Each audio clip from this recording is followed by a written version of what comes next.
L'invité de Béatrice Rulle ce matin, 6 minutes avec Philippe Amédro. Il est spécialiste en économie des médias, chargé de cours à l'UNIGE. Béatrice. Bonjour Philippe Amédro. Bonjour Béatrice. Merci d'être sur Radio Lac ce matin. La presse a-t-elle encore un avenir en Suisse romande, Philippe Amédro ? Oui, bien entendu. Une restructuration n'est pas la fin annoncée du journalisme d'abord, ou de la presse papier, et même, au-delà de la presse papier et du journalisme, c'est tout le paysage ou l'écosystème médiatique suisse romand qui, malgré tout, se porte plutôt bien en comparaison avec d'autres régions européennes. Nouvelle coupe annoncée chez Tamedia la semaine dernière, 28 postes 20 minutes, SportsCenter, lematin.ch s'ajoute aux coupes annoncées il y a un mois à la Tribune de Genève et à 24 heures. Est-ce qu'on peut dire que TX Group est intéressé par la presse finalement ? Oui, ça reste quand même sur le plan roman et suisse le premier groupe de la presse régionale. C'est une vérité. Je veux dire, le modèle d'affaires de TX Group, Tamedia pour les journaux payants et 20 minutes pour la marque gratuite que l'on connaît bien, fonctionne depuis plusieurs décennies sur la base d'une presse régionale. Je pense à des titres comme Tages Insider, qui est quand même un titre important en Suisse alémanique, des titres bernois du groupe, Der Bund, Berner Zeitung et 24 heures, la Tribune de Genève.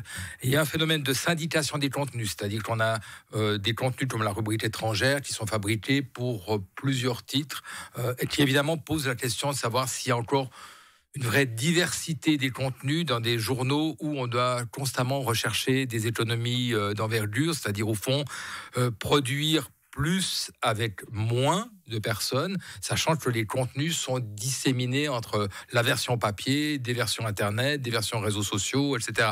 Et ça, c'est une sacrée pression sur l'exercice de la profession. Il y a de la fatigue.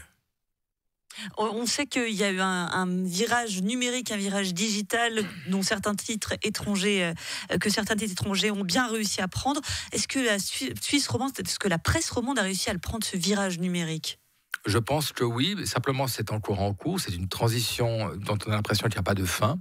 Mais il faut reconnaître que les innovations technologiques elles-mêmes sont galopantes. Qui aurait dit qu'un jour peut-être on ferait du journalisme avec un robot de l'intelligence artificielle qu'on appelle ChatGPT par exemple. Et encore, on n'est qu'au début de quelque chose. On sait bien que la profession est en train de connaître une mutation aussi au niveau des outils de production, de contenu.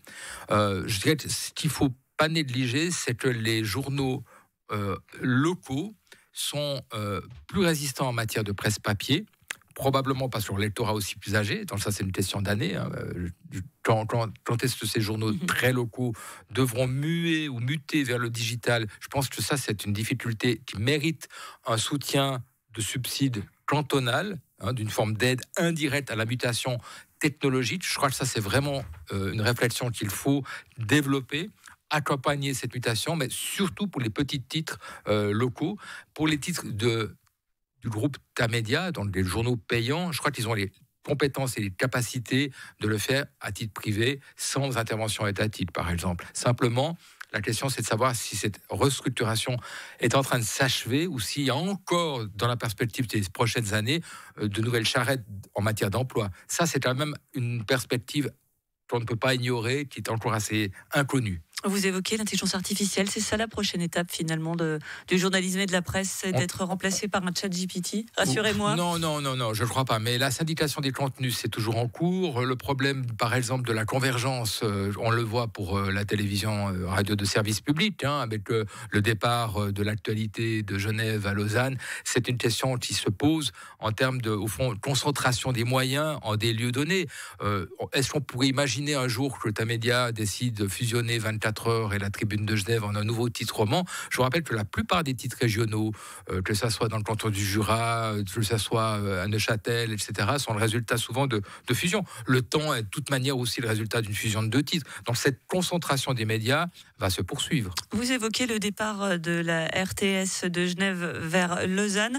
Comment elle se porte cette presse genevoise ? Parce qu'on voit qu'il y a beaucoup de réactions du côté notamment du Conseil d'État vaudois, beaucoup moins du Conseil d'État genevois.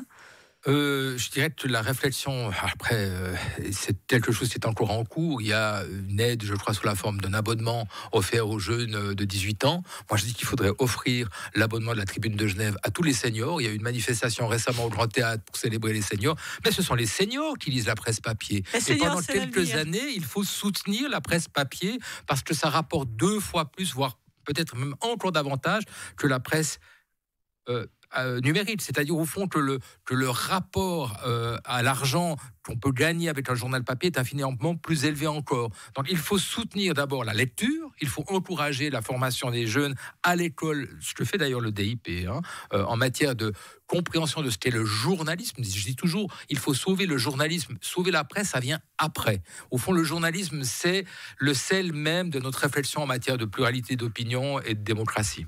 D'un mot, très rapidement, les solutions, en 40 secondes, si on pouvait en avoir. Alors, je crois qu'il faut défiscaliser la publicité. Que toute publicité mise dans un journal papier par un annonceur devrait être défiscalisable. Ça me paraîtrait une idée qui est compatible avec l'esprit libéral de notre économie de marché. Deuxièmement, je pense qu'il faut vraiment encourager le soutien à la transition technologique, c'est-à-dire au fond qu'il ne faut pas subventionner à perte, mais qu'il faut aider à reconstruire les professions de la production de contenu. Il faut légiférer beaucoup plus sévèrement le pillage des contenus par les GAFAM, Google, Facebook et compagnie, et avoir peut-être une réflexion qui sera en cours sur ce que j'appellerais une nouvelle forme de régulation, dit-on, compatible avec la liberté de marché, à savoir qu'il faut soutenir la distribution des contenus produits par des journalistes. Voilà. Merci beaucoup Philippe Amedro, spécialiste en économie des médias, chargé de cours à l'UNIJ, d'avoir été sur Radio Lac ce matin. Avec plaisir, merci.